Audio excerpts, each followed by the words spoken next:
नमस्कार। आपका स्वागत है मेरे डेली व्लॉग चैनल में, जहाँ पे हम 100 डेज सेल्फ ट्रांसफॉर्मेशंस कर रहे हैं। और मैं बता रहा हूँ कि मैं किस तरीके से अपने 100 डेज सेल्फ ट्रांसफॉर्मेशन को कर रहा हूँ और इसमें क्या क्या अड़चने आ रही हैं, क्या क्या दुविधाएं आ रही हैं और क्या क्या मैं मुझे अपने अपनी हैबिट्स को ठीक करना पड़ रहा है। ये सब मैं आपको इस चैनल पर बता रहा हूँ और अब मैं उम्मीद करता हूँ कि आप शुरू से देख रहे होंगे। तो वही मॉर्निंग में मेरी आँख आँख जो कल आँख मेरी थोड़ी सी जल्दी खुल गई थी, जिसे कहता हूँ मैं कि 5 बज के करीब 20 मिनट के आसपास खुल गई थी आँख। और कल मैंने थोड़ा सा कुछ डिफरेंट किया था। बेसिकली मॉर्निंग में जो मेडिटेशन था, ध्यान साधना की थी।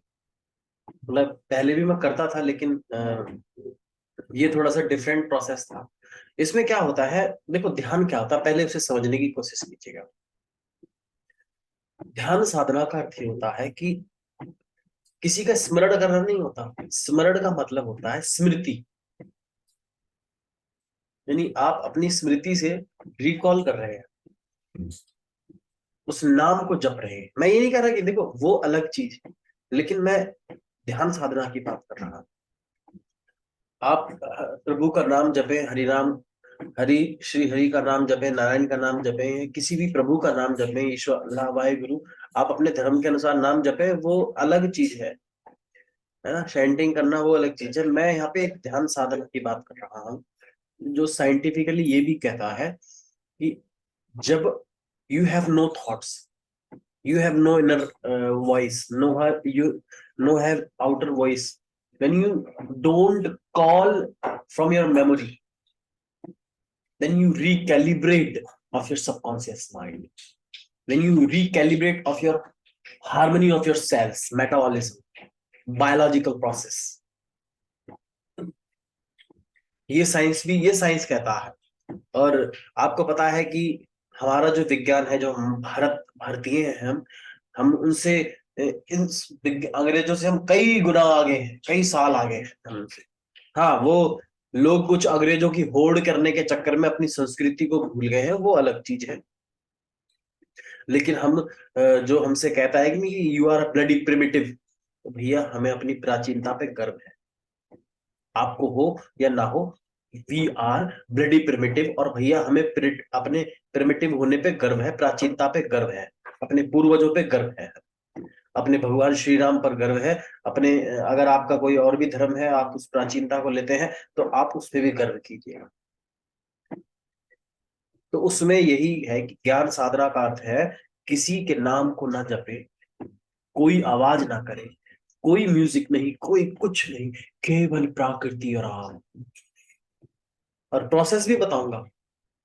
लोग हिचकिचाते हैं कि भाई प्रोसेस नहीं बताना, फिर मेरी वर्कशॉप में लोग कैसे आएंगे। मैं आपको क्लियर बताता हूँ, बिल्कुल मेरी तरफ से देते हुए मैं कभी राशनिंग नहीं करता कि आधा किलो चावल, 3 किलो दाल, ऐसा राशनिंग नहीं, राशन जैसा नहीं देता मैं दिल खोल के देता हूँ। ईश्वर की कृपा से जो भी मेरे पास है, मैं सदैव देता हूँ। और हमारा जो हम सभी व्यक्ति हैं जो इस पृथ्वी पे रहते हैं, सबका जन्म ही इसीलिए हुआ है कि हम देना सीखें। इसी में सृष्टि का, अतुल्य सृष्टि का निर्माण और इसकी देख रेख, ये सब हम ही से है।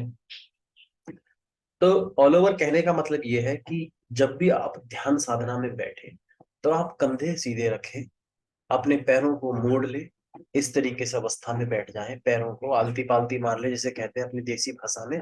और अपने हाथों को आप ऐसा करना चाहें तो कर सकते हैं, नहीं करना चाहें तो अपनी हथेलियों को आसमान की तरफ खुला अपने यहाँ पैरों पे रख ले। गर्दन को सीधा रखें, कंधे सीधे रखें, उठे हुए होनी चाहिए, रीढ़ की हड्डी सीधी होनी चाहिए।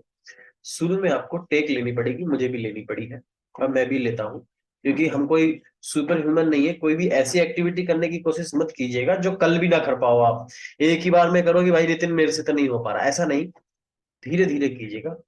कल मैं करीब 1 घंटा 20 मिनट के आसपास बैठा, तो मुझे आभास हुआ कि कितना मुश्किल है। It's too difficult. हमारे संत महात्मा कैसे करते थे। तो हम तो एक सिंपल से प्राणी है, सिंपल से मानव है, सांसारिक जीवन में उलझे हुए। वो तो कितने कितने महीनों सालों तक करते थे, मतलब ये बहुत ही हैरानी की बात है। तो मैं 1 घंटा 20 मिनट बैठा, मुझे पता है कि मुझे कितनी तकलीफ हुई। आप 10 मिनट से शुरू कीजिए, क्योंकि मैं कई सालों से बैठ रहा हूँ, कई सालों से मेडिटेशन कर रहा हूँ, इसलिए मैं 1 घंटा 20 मिनट बैठ सका। लेकिन आप 10 मिनट बैठिएगा, फिर 15 मिनट, फिर 20 मिनट। और हाँ, तरीका, फिजियोलॉजी इस प्रकार से चेंज कीजिएगा। 5 सांसें गहरी लीजिएगा और बाहर की तरफ फेंकिएगा, 5 या 10 सांसें। और फिर सांसों को फोकस कीजिएगा कि जब सांस आ रही है तो पेट फूल रहा है, फिर सांस बाहर जा रही है, नथनों के बाहर सांसों को महसूस करते रहे। सांसों पे फोकस करते रहे, विचार आते रहेंगे, उनके पीछे ना जाए, फिर सांसों को फोकस करें, फिर विचार आएंगे, फिर सांसों को फोकस करें, फिर विचार आएंगे। ये प्रोसेस चलता रहेगा और एक दिन ऐसा समय आएगा कि आपकी सांस छोटी होती जाएगी, लघु होती चली जाएगी, और सांस यहाँ पर आकर रुक जाएगी। आपको ध्यान साधना की प्राप्ति हो जाएगी। मुझे भी कई बार हुई है, पर कल नहीं हो पाई, क्योंकि बहुत दिनों बाद मैंने किया। झूठ नहीं बोलूंगा, आपके सामने सत्य वचन रखूंगा। 1 घंटा 20 मिनट बैठा, सांस छोटी हो रही थी, बहुत विचार आ रहे थे, बहुत तकलीफ हो रही थी, सच बताऊं तो बेचैनी होती शरीर में भी, लेकिन I try to my best. और 1 घंटा 20 मिनट एक मामूली बात नहीं है। आप कोशिश कीजिएगा, 20 मिनट भी बैठ जाए तब भी बहुत बड़ी बात है, अगर आप फर्स्ट टाइम बैठ रहे हैं। फिर उसके बाद में, हाँ, उसके बाद में एक MM गोयल, बहुत बड़े प्रोफेसर है, बहुत बड़ी बड़ी पोस्ट पे रह चुके हैं, वो टीचर लेक्चरर रह चुके हैं, गवर्नमेंट जॉब भी कर चुके हैं। उन्होंने बताया कि मुझे हम डॉक्टर दिलीप है हमारे, वो भी जुड़े थे कल। मैं हम तीन ही लोग उनसे जुड़े थे, 9 बजे मेरा और उनका मीटिंग था, और उनके साथ हम जुड़े थे कल। तो उन्होंने बताया कि किस तरीके से भगवत गीता जो है मेरे पास यहीं पे रखी हुई है। उन्होंने बताया कि भगवत गीता को तो श्री कृष्ण भगवान ने अर्जुन को दिया था महाभारत में, जो लिखी हुई है यथारूप।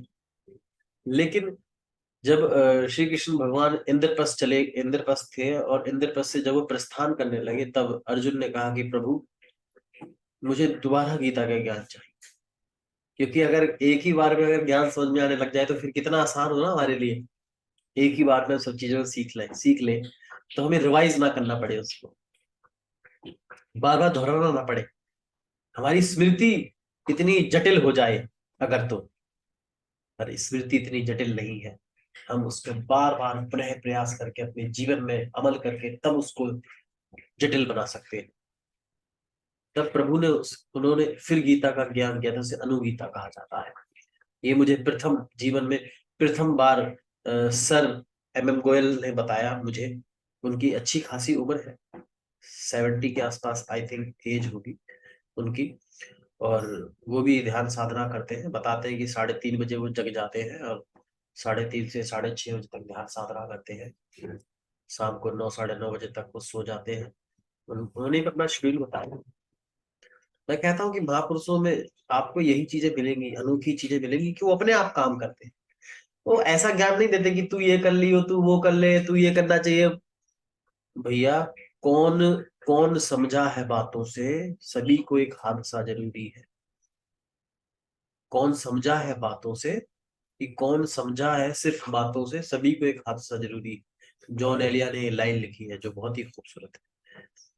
अगर सभी बातों से समझ जाते, सभी श्री कृष्ण भगवान की बांसुरी से, तानों से समझ जाते, तो उसे सुदर्शन चक्र नहीं उठाना पड़ता, उसे महाभारत नहीं करानी पड़ती।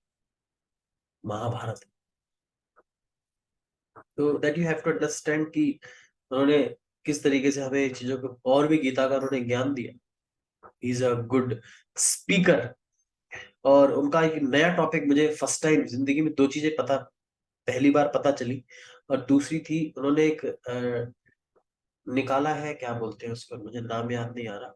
नेडोमिक्स, नीडोमिक्स। शुरू में हमें भी समझ में नहीं आया कि ये क्या चीज है।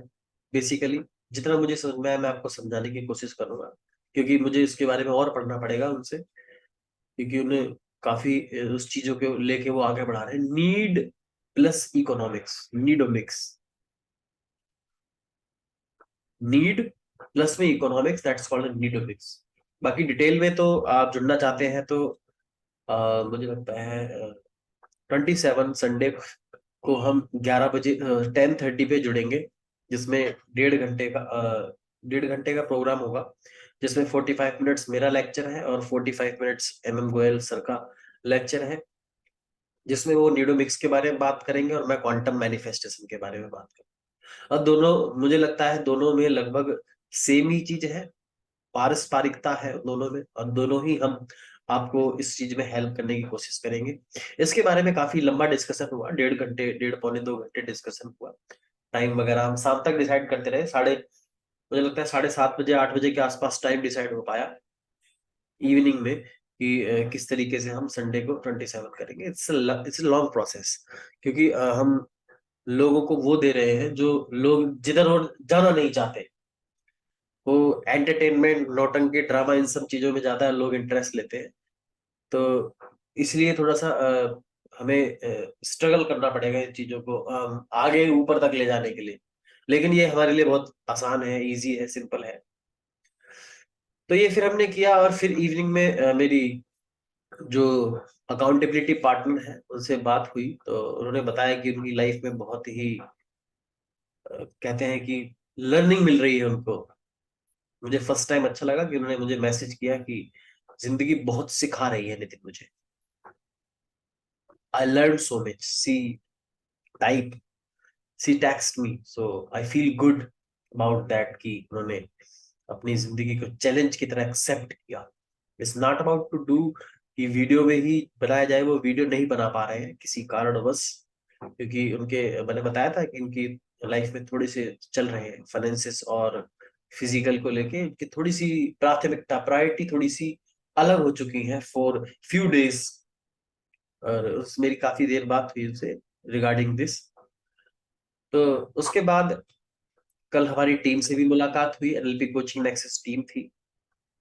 उसमें हमारे जो टीम के CEO हैं, फाउंडर हैं, डॉक्टर आशीष नागर, NLP और वेलनेस कोच हैं। उन्होंने काफी सारी चीजें हमें बताई कि किस तरीके से हम अब कॉर्पोरेट में जाना शुरू करेंगे, और किस तरीके से हम अपने मार्केट में अपने आप को लॉन्च करें, और लॉन्च करेंगे अपनी वेबसाइट को, और ज्यादा visiting, for more visit and for more any things that we have to do.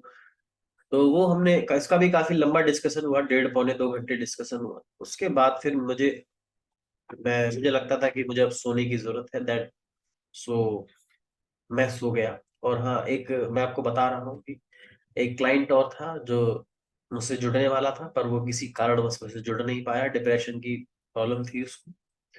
तो आज भी मुझे मॉर्निंग में मैसेज आया कि सर मैं आपसे संडे को जुड़ूंगी, क्योंकि मेरा ऑफिस टाइम है। तो बस पूरा डे तो ऐसे ही स्मूथ था, मस्त था, एकदम बिंदास था।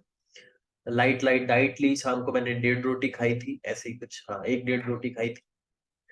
बढ़िया फील हुआ, और अब फिर मैं सो गया। बाकी का आज का पूरा दिन मैं क्या करूंगा आपको कल बताऊंगा, और इसके लिए जुड़े रहिएगा। मस्त तरीके से चीजें होंगी आपके पास, एक दोस्त, एक मित्र की तरह आपको बताऊंगा। एक गुरु गुरु कुछ नहीं, मैं गुरु को नहीं मानता, ना ही आई मीन इस चीज को नहीं मानता। मैं तो आपका एक मित्र हूँ, मैं कोई आपका गुरु गुरु नहीं हूँ। आपके गुरु तो वो होंगे जिन्होंने आपका जीवन बदला है। मैं तो एक साधारण सा मानव हूँ, आप उन्हें गुरु मानिए, मैं तो एक सिंपल सा आपको चीजों को, इन्फॉर्मेशन को कम्युनिकेट करते हैं एक तरीके से। थैंक यू सो मच, मुस्कुराते रहिए, गुनगुनाते रहिएगा, तब तक लिए स्वस्थ रहिए, धन्यवाद रहिए, मिलते हैं कल।